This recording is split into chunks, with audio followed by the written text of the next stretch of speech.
Assalamualaikum warahmatullahi wabarakatuh. Selamat siang semuanya. Yang terhormat Ibu Siti Rugaya, MMat selaku dosen pembimbing matematika ekonomi. Kami dari kelompok 11 akan mempresentasikan dan menjelaskan tentang keseimbangan pasar sebelum dan sesudah subsidi. Sebelum itu, izin kami memperkenalkan diri. Nama saya Viva Nurtasya dengan NIM 63250900.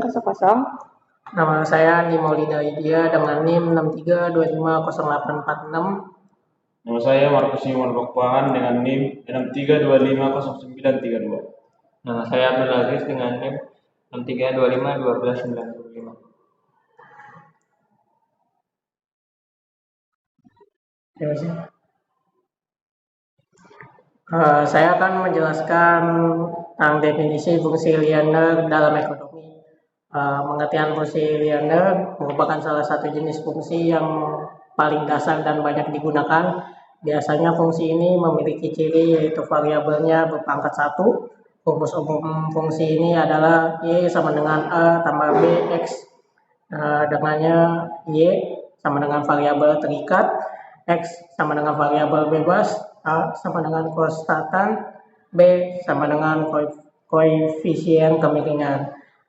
Contoh soalnya, diketahui suatu fungsi biaya produksi C sama dengan 200 ditambah 5Q, dan jika Q sama dengan 50 unit, biaya C sama dengan 200 tambah 5, dalam kurungnya 50, jadi C-nya sama dengan 200 tambah 250, dan hasilnya C sama dengan 450. Koordinat Kartesius adalah sistem representasi posisi titik pada bidang 2 dimensi dengan sumbu horizontal X dan vertikal Y.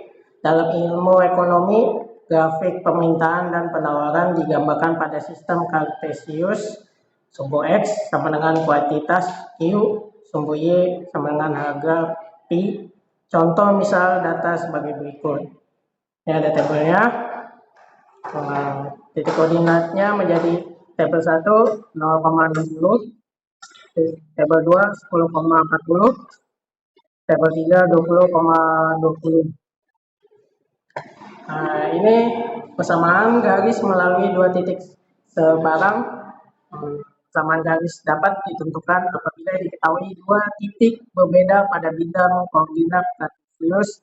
Konsep ini digunakan dalam matematika ekonomi untuk membentuk fungsi permintaan, penawaran, dan fungsi lainnya yang berbentuk linear.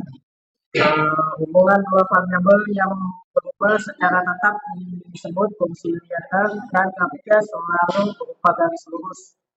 Maka kemiringan garis dihitung dengan M sama dengan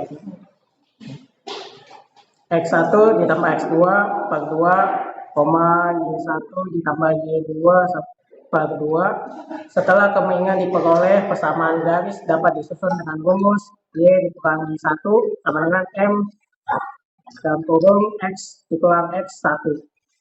Contoh soalnya, diketahui 2 titik koordinat A sama dengan 2,30 dan B sama dengan 6,10. Hitung gradiennya, M sama dengan 30 kurang 10 per 6 kurang 2. M sama dengan min 20 per 4, M sama dengan min 5.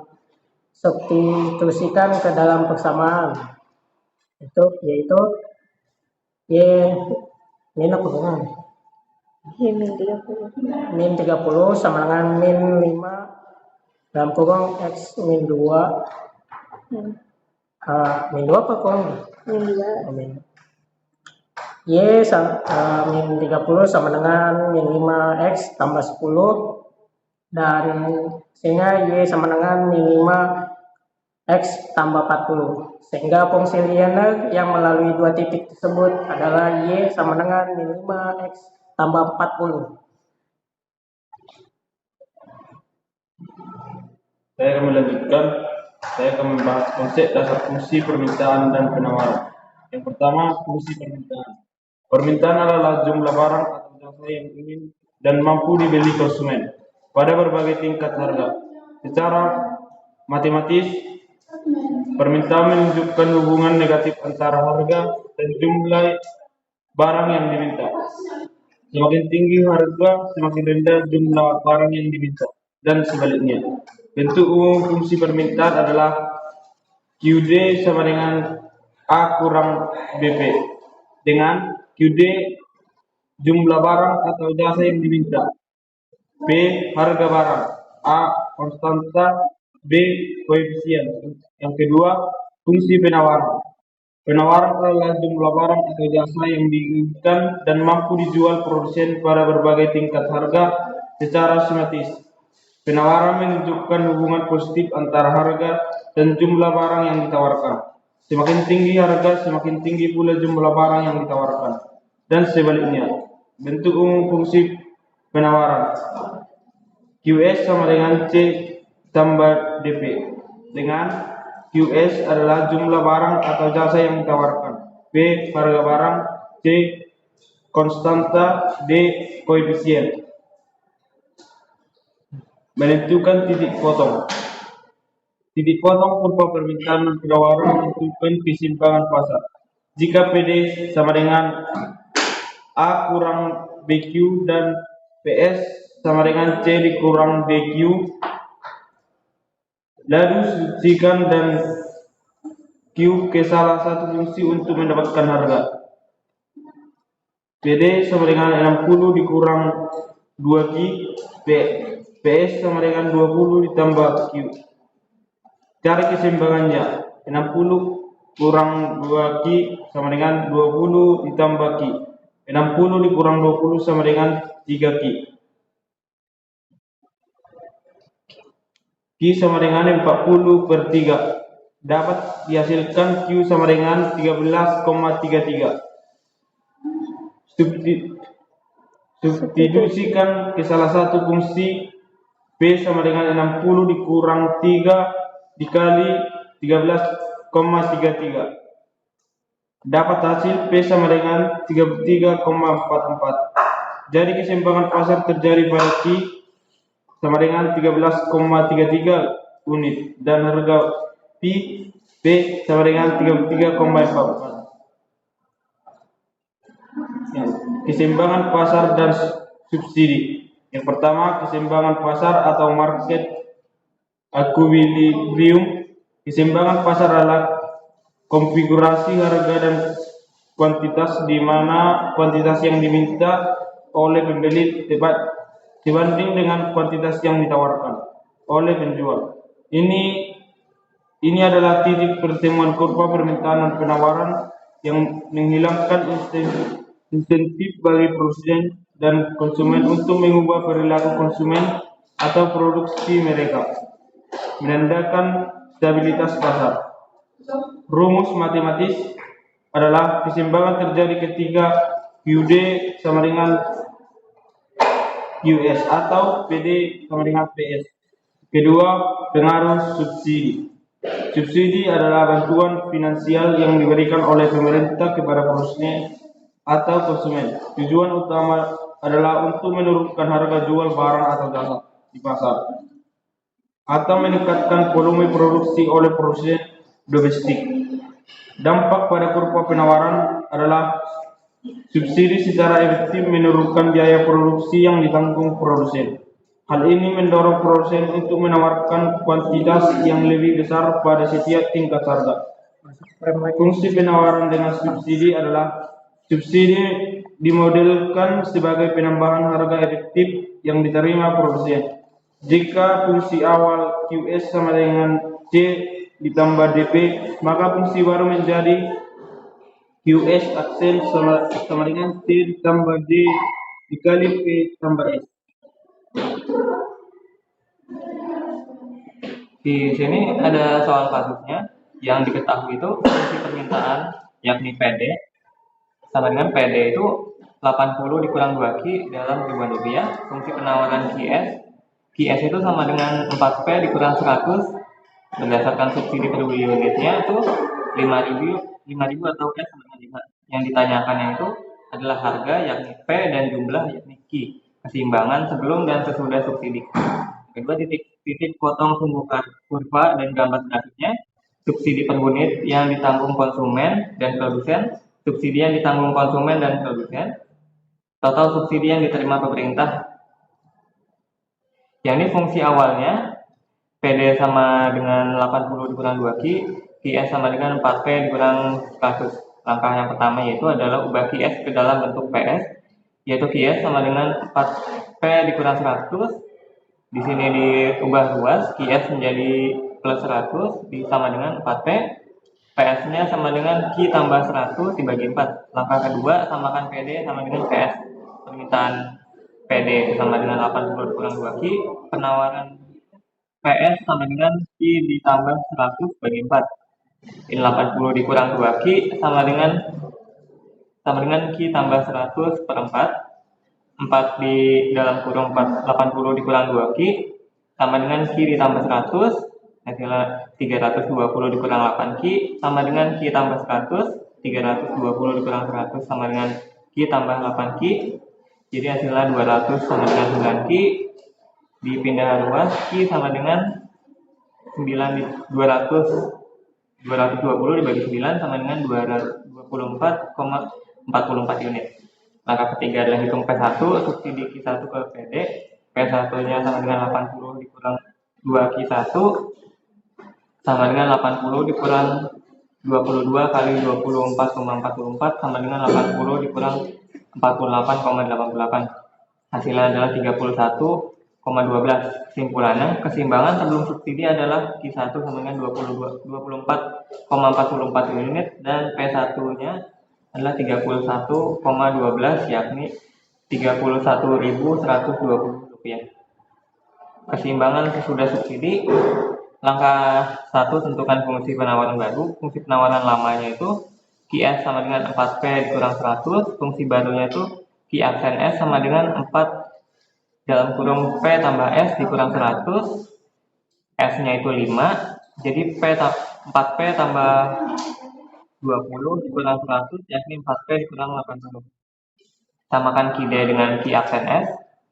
Ini Q-nya sama dengan 40 per 1 per 2. 40 minus 1 per 2. P-nya itu P 80 dikurang 2Q. Penawaran barunya adalah Q sama dengan 4P dikurang 80. 4 dikali 80 kurang 2Q kurang 80. 320 dikurang 8Q dikurang 80. 240 dikurang 8Q. Q-nya pindah ruas, jadi Q tambah 8Q sama dengan 240. 9Q sama dengan 240. Ini dibagi lagi menjadi 26,67. Langkah 3, hitung P2 harga konsumen. P2-nya itu sama dengan 80 kurang 2Q2. Q2-nya itu adalah 26,67 unit. Dikali 2 hasil 53,34 unit. Dikurang 80 hasilnya 26,66. Jadi kesimpulan sesudah subsidi adalah Q2 itu sama dengan 26,67 unit dan P2-nya itu 26,67 alias 26.660. Titik potong sumbu. Titik potong sumbu sebelum subsidi jika kurva permintaan Q sama dengan 0, P-nya itu 80 kurang 2 Q. Nah ini Q-nya berubah jadi 0, jadi 2 kali 0 hasilnya 80 kurang 0 hasilnya adalah 80. Kalau Q yang jadi 0, PS-nya itu 0 tambah 100 per 4 hasilnya 25.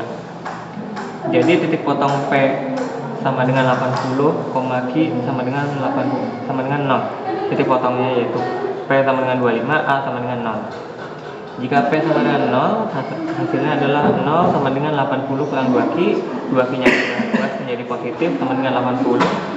Q-nya itu 2-nya pindah ruas menjadi 80 bagi 2, hasilnya 40. Jika P sama 0, Q tambah 100 per 4, pindah ruas lagi, sini Q tambah 100 sama dengan 0, Q-nya sama dengan minus 100. Jadi titik potong P sama dengan 0, Q sama dengan 40, dan yang satu lagi P sama dengan 0, Q sama dengan minus 100.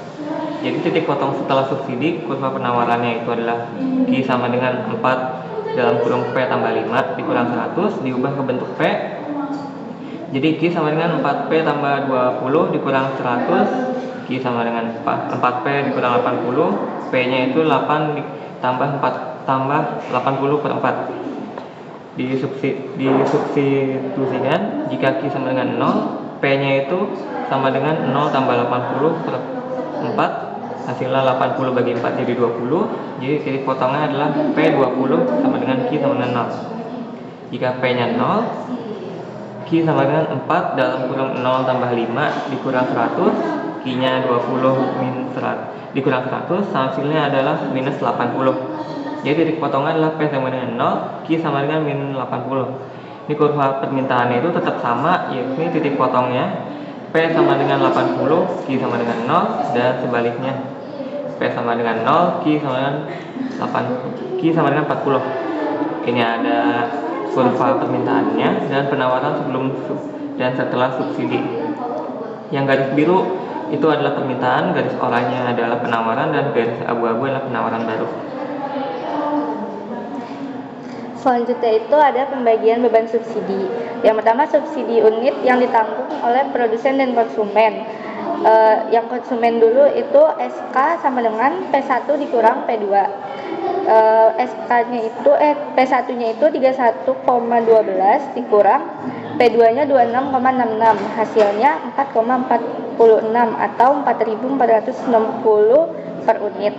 Selanjutnya yang produsen itu subsidi dikurang dengan unit yang ditanggung konsumen, yaitu 5 dikurang dengan 4,46, itu hasilnya 0,54 per unit. Harga yang dibayar konsumen turun sebesar 4,46, sementara produsen menerima manfaat sebesar 0,54 per unit dari total subsidi. Selanjutnya total subsidi yang ditanggung konsumen dan produsen, yaitu yang konsumen itu Q2 dikali subsidi konsumennya itu 26,67 dikali 4,46, hasilnya itu 118,9 ribu rupiah. Selanjutnya produsen itu Q2 dikali subsidi per unit produsen yaitu 26,67 dikali 0,54, yaitu hasilnya 14,400 ribu. Total subsidi yang diterima pemerintah yaitu Q2 dikali subsidi yaitu 26 dikali 67 dikali 5 sama dengan 135,350 rupiah. Selanjutnya kesimpulan, subsidi memiliki dampak yang signifikan terhadap keseimbangan pasar. Analisis menunjukkan bahwa intervensi pemerintah menyebabkan kurva penawaran bergeser ke kanan yang disebabkan oleh penurunan biaya produksi yang efektif. Akibatnya, harga yang dibayar oleh konsumen menurun dari P1 menjadi P2 dan jumlah barang yang tersedia di pasar meningkat dari Q1 menjadi Q2. Manfaat subsidi terbagi, sebagian besar diterima oleh konsumen dalam bentuk harga yang lebih murah, sementara sisanya menjadi pendapatan tambahan bagi produsen. Pemerintah menanggung total beban subsidi tersebut. Konsep ini relevan dalam kehidupan sehari-hari, seperti pada subsidi BBM atau listrik, yang bertujuan menjaga daya beli masyarakat dan meningkatkan output pasar. Secara keseluruhan, analisis matematika membuktikan bahwa subsidi meningkatkan aktivitas pasar dan memperluas output, menjadikan kebijakan ini alat penting dalam menjaga stabilitas ekonomi dan daya beli masyarakat. Oke, sekian presentasi materi dan penjelasan dari kami. Kurang lebihnya mohon maaf. Wassalamualaikum warahmatullahi wabarakatuh.